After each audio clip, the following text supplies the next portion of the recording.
ओम शांति।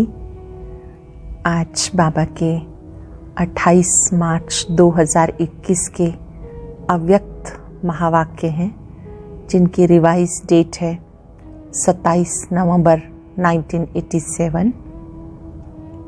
आज के अव्यक्त महावाक्यों में बाबा ने सभी बच्चों को राज ऋषियों की दरबार के रूप में देखा कि आप बच्चे राज्य करने वाले, स्वयं की कर्मेंद्रियों पर शासन करने वाले भी हो और ऋषि भी हो। एक तरफ सर्व प्राप्तियों के नशे में रहने वाले, दूसरी तरफ आप बेहद के वैरागी भी हो। इन दोनों का बैलेंस होना चाहिए, प्राप्तियों का भी नशा और बेहद का वैराग भी।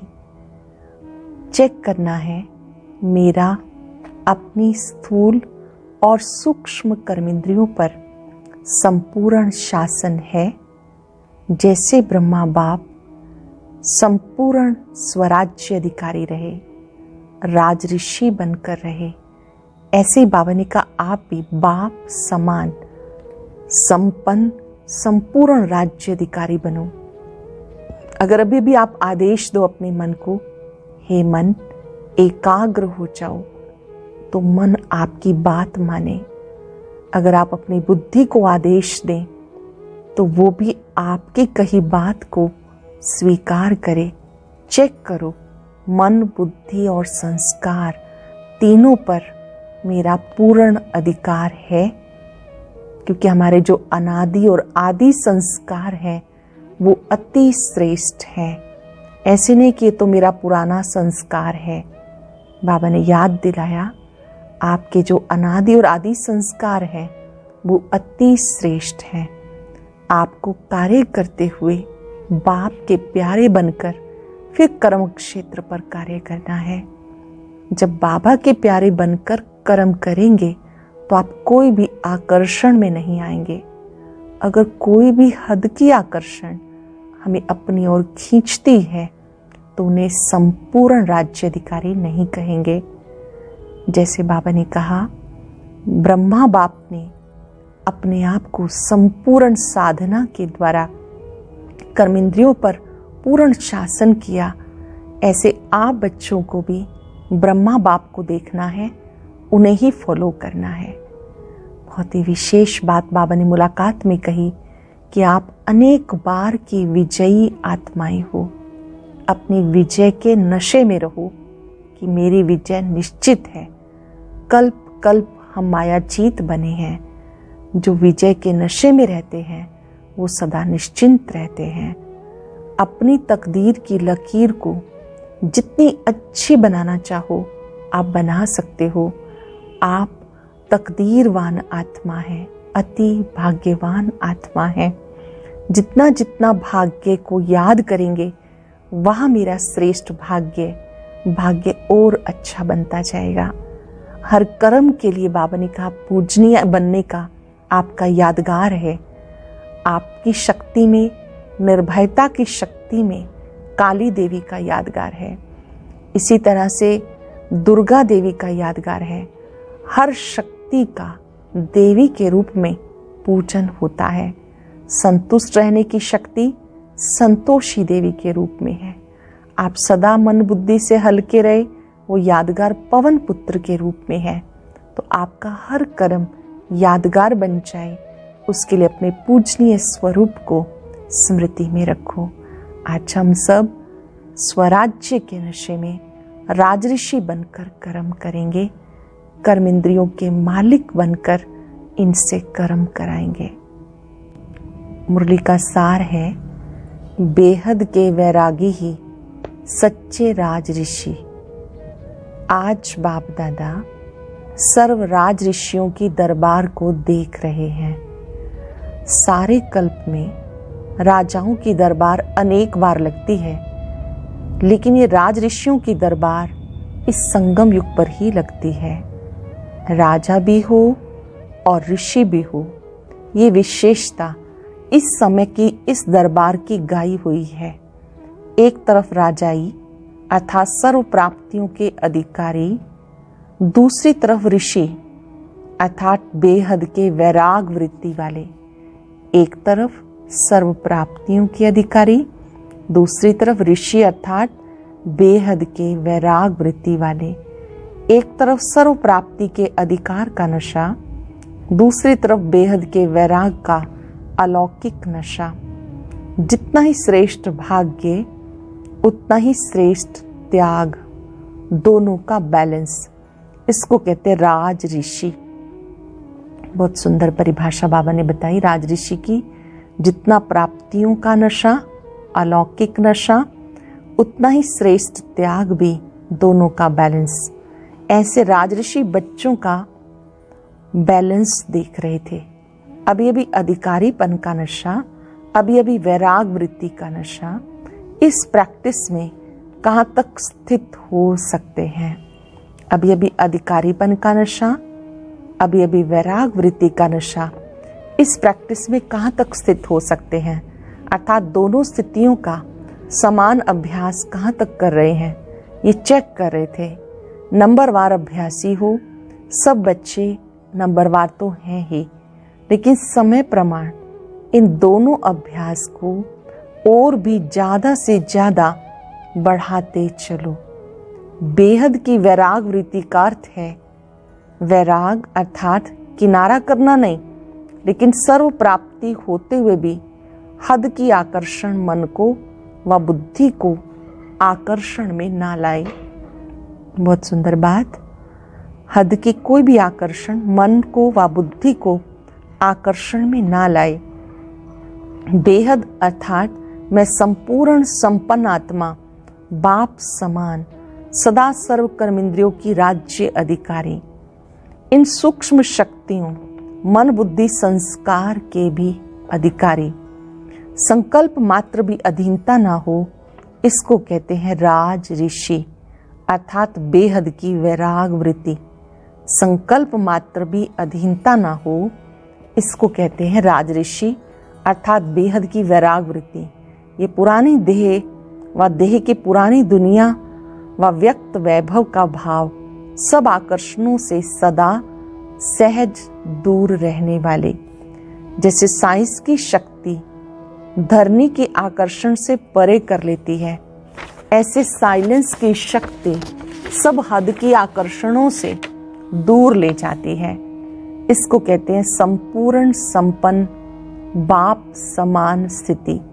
तो ऐसी स्थिति के अभ्यासी बने हो। स्थूल कर्मेंद्रियां, ये तो बहुत मोटी बात है। कर्म इंद्रिय जीत बनना ये फिर भी सहज है, लेकिन मन बुद्धि संस्कार, इन सूक्ष्म शक्तियों पर विजयी बनना ये सूक्ष्म अभ्यास है। मन बुद्धि संस्कार, इन सूक्ष्म शक्तियों पर विजयी बनना ये सूक्ष्म अभ्यास है।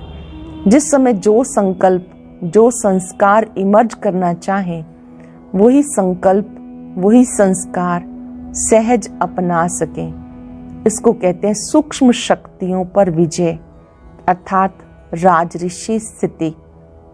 जैसे स्थूल कर्मेंद्रियों को ऑर्डर करते हो, ये करो, ये ना करो, हाथ नीचे करो, ऊपर करो, तो ऊपर हो जाता है ना। ऐसे संकल्प और संस्कार और निर्णय शक्ति, बुद्धि ऐसे ही ऑर्डर पर चले। संकल्प और संस्कार और निर्णय शक्ति, बुद्धि, वो भी ऐसे ही ऑर्डर पे चले। जैसे स्थूल कर्म इंद्रियां हम जैसे उनको कहें वो वैसे चलती हैं, ऐसे सूक्ष्म शक्तियां मन बुद्धि संस्कार भी ऑर्डर प्रमाण चले। आत्मा अर्थात राजा मन को अर्थात संकल्प शक्ति को ऑर्डर करे, अभी अभी एकाग्र चित्त हो जाओ, एक संकल्प में स्थित हो जाओ, तो राजा का ऑर्डर उसी घड़ी उसी प्रकार से मानना, ये है राज्य अधिकारी की निशानी। राजा का ऑर्डर उसी घड़ी उसी प्रकार से मानना, यह है राज्य अधिकारी की निशानी। ऐसे नहीं कि 3-4 मिनट के अभ्यास के बाद मन माने, या एकाग्रता की बजाय हलचल के बाद एकाग्र बने, इसको क्या कहेंगे? अधिकारी कहेंगे। तो ऐसी चेकिंग करो, क्योंकि पहले से ही सुनाया अंतिम समय की अंतिम रिजल्ट का समय 1 सेकंड का क्वेश्चन एक ही होगा।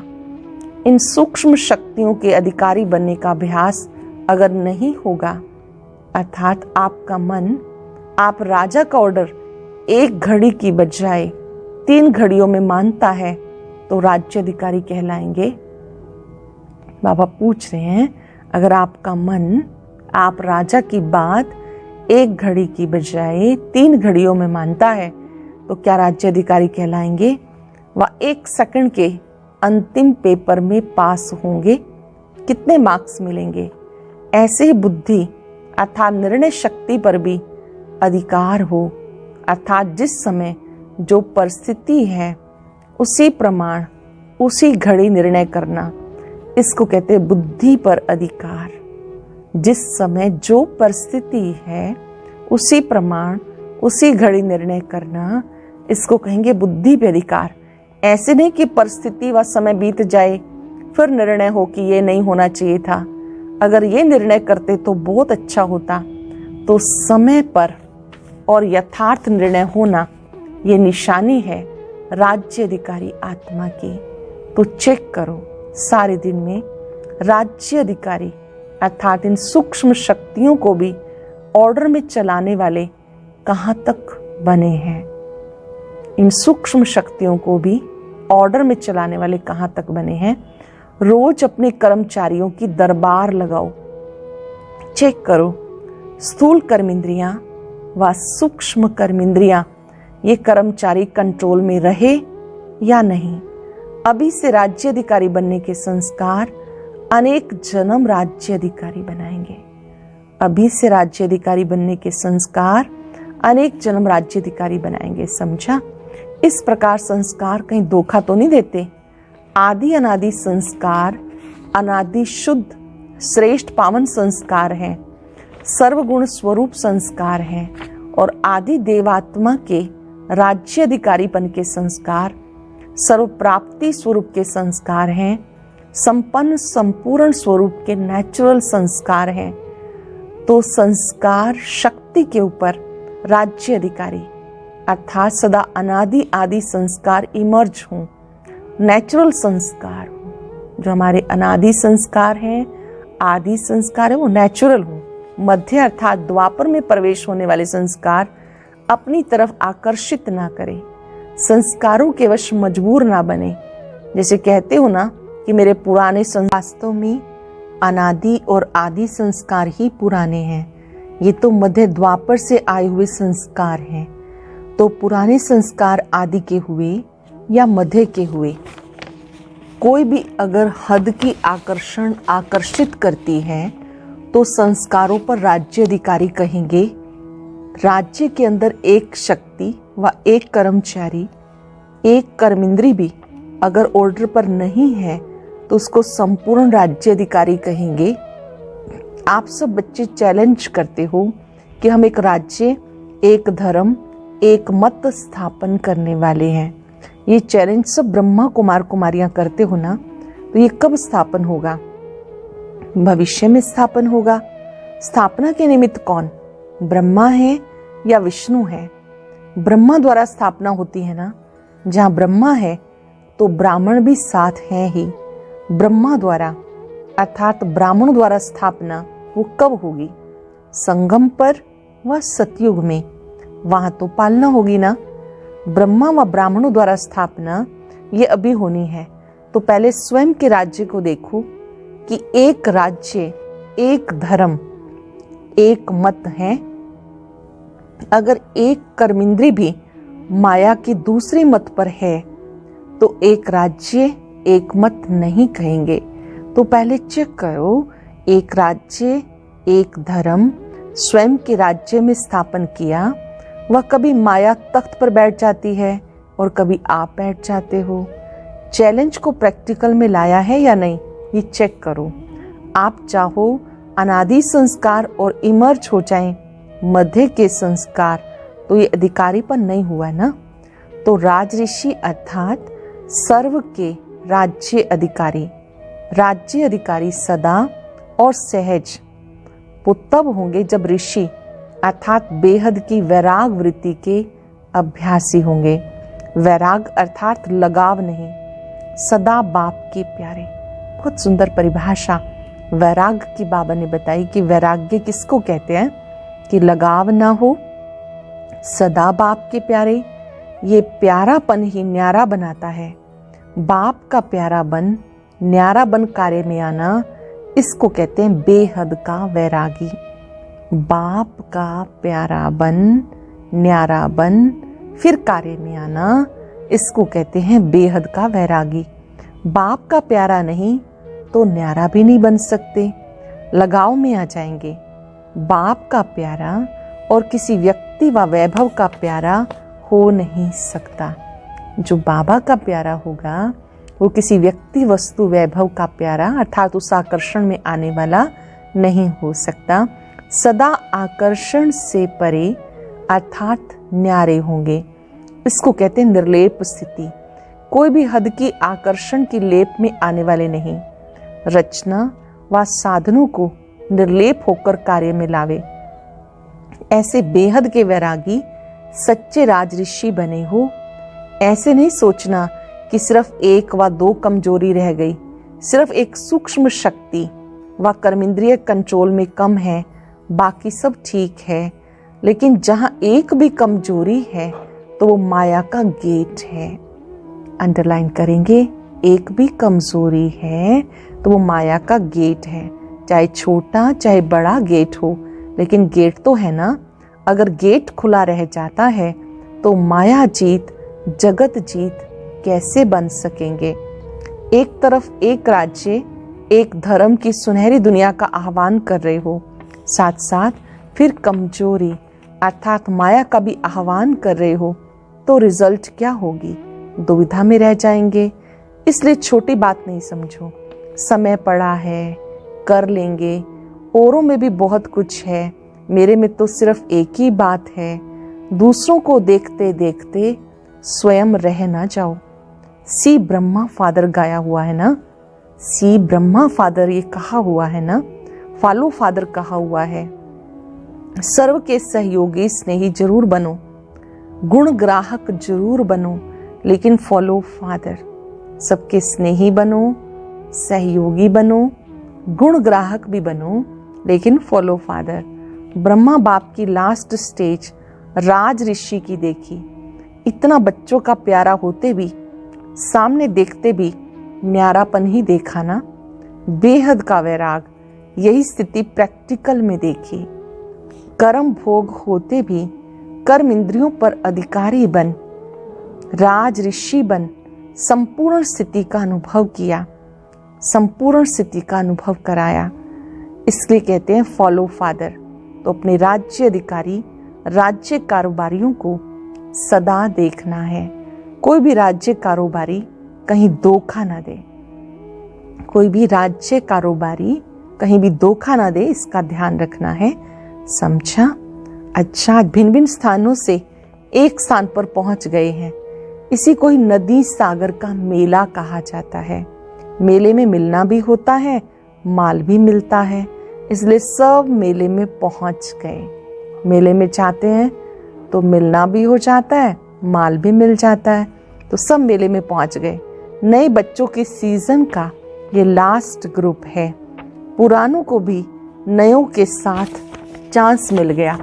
प्रकृति भी अभी तक प्यार से सहयोग दे रही है, लेकिन इसका एडवांटेज नहीं लेना, नहीं तो प्रकृति भी बहुत होशियार है। फिर बाबा ने मुलाकात की, बड़ी स्पेशल मुलाकात है जिसमें बहुत सारी बातें सीखेंगे आज। अनेक बार की विजयी आत्माएं हैं, ऐसा अनुभव करते हो। विजयी बनना मुश्किल लगता है या सहज? क्योंकि जो सहज बात होती है वो सदा हो सकती है, मुश्किल बात सदा नहीं होती। जो अनेक बार कार्य किया हुआ होता है वो स्वतः ही सहज हो जाता है। कभी कोई नया काम किया जाता है तो पहले मुश्किल लगता है, लेकिन जब कर लिया जाता है तो वही मुश्किल काम सहज लगता है। तो आप सब इस एक बार के विजयी नहीं, अनेक बार के विजयी हो। एक बार के नहीं, अनेक बार के विजयी हो। अनेक बार के विजयी अर्थात सदा सहज विजय का अनुभव करने वाले। जो सहज विजयी हैं उन्हें हर कदम में ऐसे अनुभव होता है कि ये सब कार्य हुए पड़े हैं, हर कदम में विजय हुई पड़ी है। होगी या नहीं ये संकल्प भी नहीं उठ सकता। जब निश्चय है अनेक बार के विजयी हैं तो होगी या नहीं होगी ये क्वेश्चन ही नहीं। निश्चय की निशानी है नशा और नशे की निशानी है खुशी। निश्चय की निशानी है नशा, नशे की निशानी है खुशी। जिसको नशा होगा सदा खुशी में रहेगा। हद के विजय में भी कितनी खुशी होती है। जब भी कहीं विजय प्राप्त करते हैं तो बाजे गाजे बजाते हैं ना। तो जिसको निश्चय और नशा है तो खुशी जरूर होगी। वो सदा खुशी में नाचता रहेगा। शरीर से तो कोई नाच सकता है, कोई नहीं भी नाच सकता है, लेकिन मन में खुशी का नाचना, ये तो बेड पर भी बीमार भी नाच सकता है। मन से ही नाचना है तो ये तो बीमार भी बेड पर भी नाच सकता है। कोई भी हो ये नाचना सबके लिए सहज है, क्योंकि विजयी होना अर्थात स्वतः खुशी के बाजे बजना। विजयी होना अर्थात स्वतः खुशी के बाजे बजना। जब बाजे बजते हैं तो पांव आपे ही चलते हैं। जो नहीं भी जानते होंगे वो भी बैठे बैठे नाचते रहेंगे। पांव हिलेगा, कांध हिलेगा, तो आप सब अनेक बार के विजयी हो। इस खुशी में सदा आगे बढ़ते चलो। आप अनेक बार के विजयी हो, इस खुशी में आगे बढ़ते चलो। दुनिया में सबको आवश्यकता ही है खुशी की, चाहे सब प्राप्तियां हों, लेकिन खुशी की प्राप्ति नहीं है। तो जो अविनाशी खुशी की आवश्यकता दुनिया को है वो खुशी सदा बांटते रहो। अविनाशी खुशी की आवश्यकता दुनिया को है वो खुशी सदा बांटते रहो। अपने को श्रेष्ठ भाग्यवान समझ हर कदम में श्रेष्ठ भाग्य का अनुभव करते हो। मैं श्रेष्ठ भाग्यवान आत्मा हूं, ऐसा अपना भाग्य अनुभव करते हो। क्योंकि इस समय बाप भाग्य विधाता बन भाग्य देने के लिए आया है। भाग्य विधाता भाग्य बांट रहा है। बांटने के समय जो जितना लेना चाहे ले सकता है। सभी को अधिकार है, जो ले जितना ले। तो ऐसे समय पर कितना भाग्य बनाया है ये चेक करो, क्योंकि अब नहीं तो कभी नहीं। इसलिए हर कदम में भाग्य की लकीर खींचने की कलम बाबा ने सबको दी है। कलम हाथ में है और छुट्टी है। जितनी लकीर खींचना चाहो उतनी खींच सकते हो। कितना बढ़िया चांस है। तो सदा इस भाग्यवान समय के महत्व को जान, इतना ही जमा करते हो ना। ऐसे ना हो कि चाहते तो बहुत थे लेकिन कर ना सके, करना तो बहुत था लेकिन किया इतना। ये अपने प्रति उल्हाना न रह जाए। समझा? जितना चाहो उतना भाग्य श्रेष्ठ बना सकते हो। बाबा ने कलम हाथ में दी है, स्वयं के प्रति भी उल्हाना ना रह जाए। तो सदा भाग्य की लकीर श्रेष्ठ बनाते चलो, औरों को भी श्रेष्ठ भाग्य की पहचान देते चलो। वह मेरा श्रेष्ठ भाग्य, यही खुशी के गीत सदा गाते रहो। तीसरी मुलाकात। अपने को स्वदर्शन चक्रधारी श्रेष्ठ आत्माएं अनुभव करते हो। स्वदर्शन चक्र अर्थात सदा स्वयं को माया के चक्रों से छुड़ाने वाले, माया के अनेक चक्रों से छुड़ाने वाले। स्वदर्शन चक्र सदा के लिए चक्रवर्ती राजभाग का अधिकारी बना देता है। ये स्वदर्शन चक्र का ज्ञान संगम युग पर ही प्राप्त होता है। ब्राह्मण आत्माएं ही इसलिए स्वदर्शन चक्रधारी हो। ब्राह्मणों को सदा चोटी पे दिखाते हैं। चोटी अर्थात ऊंचा। ब्राह्मण अर्थात सदा श्रेष्ठ कर्म करने वाले। ब्राह्मण अर्थात सदा श्रेष्ठ धर्म में रहने वाले, श्रेष्ठ धारणाओं में रहने वाले। ऐसे ब्राह्मण होना, नामधारी ब्राह्मण नहीं, काम करने वाले ब्राह्मण। क्योंकि ब्राह्मणों का अभी अंत में भी कितना नाम है। आप सच्चे ब्राह्मणों का ही ये यादगार अब तक चल रहा है। कोई भी श्रेष्ठ काम होगा तो ब्राह्मणों को ही बुलाएंगे, क्योंकि ब्राह्मण ही इतने श्रेष्ठ हैं। तो किस समय इतने श्रेष्ठ बने हो? अभी बने हो ना। इसलिए अभी तक भी श्रेष्ठ कार्य का यादगार चला आ रहा है। हर संकल्प, हर बोल, हर कर्म श्रेष्ठ करने वाले ऐसे स्वदर्शन चक्रधारी श्रेष्ठ ब्राह्मण हैं, सदा इसी स्मृति में रहो। स्वदर्शन चक्रधारी श्रेष्ठ ब्राह्मण हैं, सदा इस स्मृति में रहो।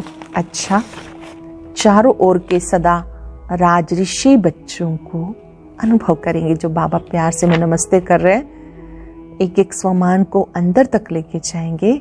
सदा राजऋषि बच्चों को, सदा स्वयं पर राज्य करने वाले विजयी बन निर्विघ्न राज्य कारोबार चलाने वाले राज्य अधिकारी बच्चों को, सदा बेहद के वैराग वृत्ति में रहने वाले सभी ऋषि कुमार कुमारियों को, बाप के प्यारे बन न्यारे हो कार्य करने वाले न्यारे प्यारे बच्चों को, सदा ब्रह्मा बाप को फॉलो करने वाले वफादार बच्चों को बाप दादा का याद प्यार और नमस्ते। रूहानी बच्चों की रूहानी बाप दादा को नमस्ते, गुड मॉर्निंग, शुक्रिया बाबा, शुक्रिया। आज का वरदान, अपने पूजन को स्मृति में रख हर कर्म पूजनीय बनाने वाले परम पूज्य भव।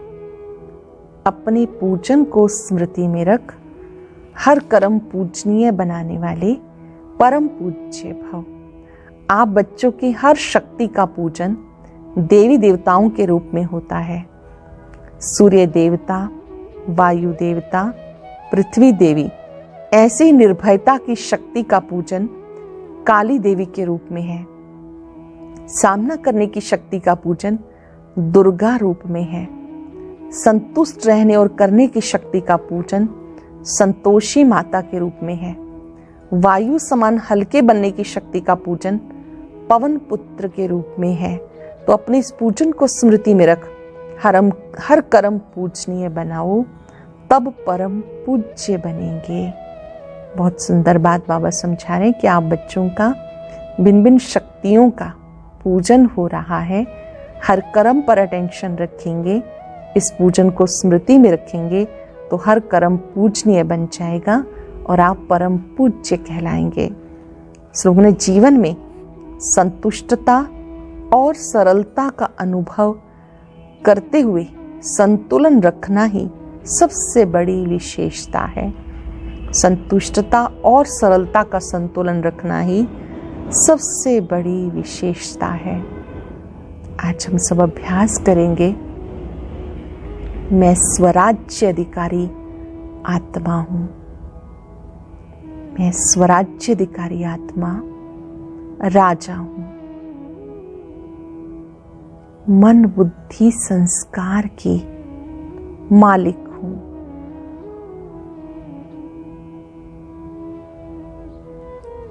मेरा सूक्ष्म कर्म इंद्रियों पर राज्य है।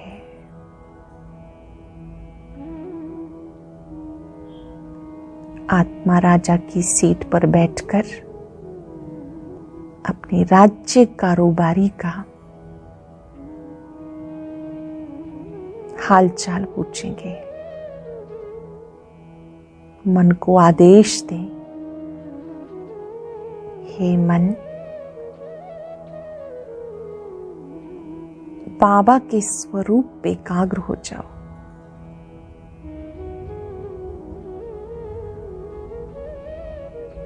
हे बुद्धि, दिव्यता को धारण करो।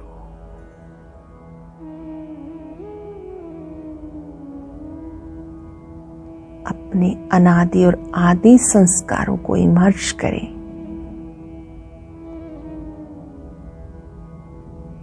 मेरे अनादि संस्कार, आदि संस्कार अति श्रेष्ठ है।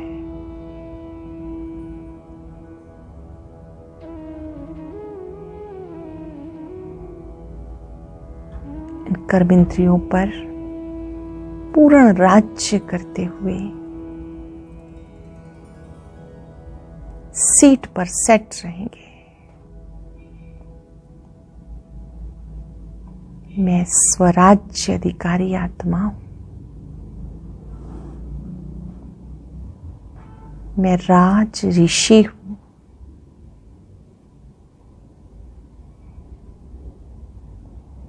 बेहद का प्राप्ति स्वरूप भी हूं और वैरागी भी हूं। स्वराज्य अधिकारी ही राज ऋषि कहलाता है। ओम शांति।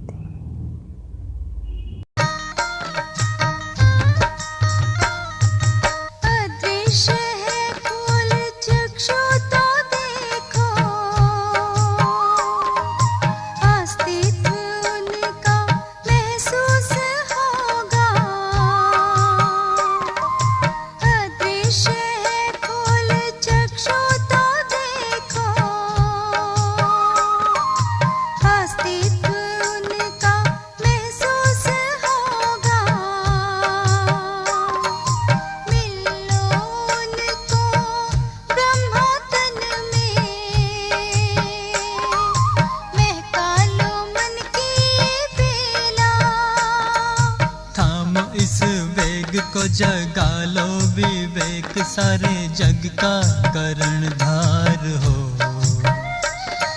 मुरली की तान बज रही